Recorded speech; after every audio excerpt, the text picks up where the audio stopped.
जानने वाले आपको उन गुणों की प्राप्ति के लिए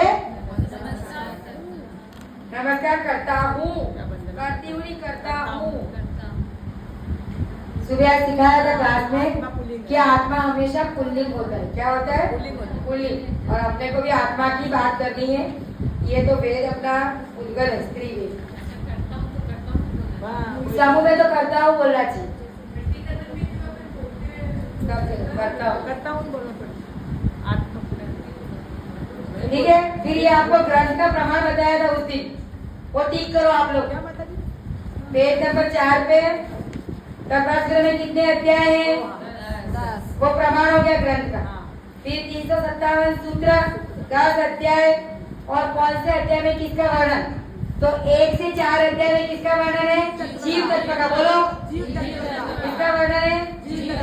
5वें अध्याय में, 6वें अध्याय में, 7वें अध्याय में, 8वें अध्याय में, 9वें अध्याय में जन्म विज्ञान, और 10वें अध्याय में।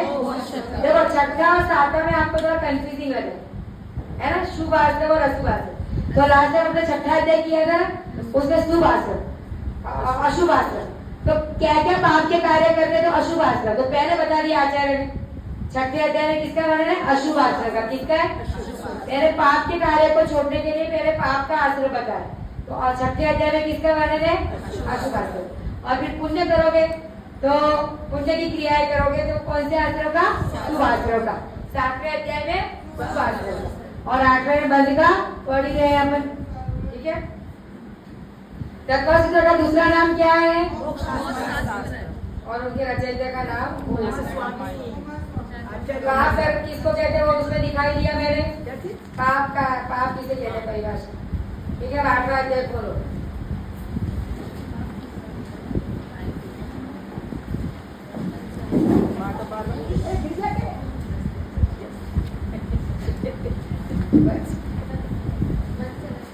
चलो, सबसे पहला सूत्र है विद्या दर्शन अवैधि प्रमाद कषाय और योग। ये 5 कर्मबंध के कारण है। 8वां अध्याय।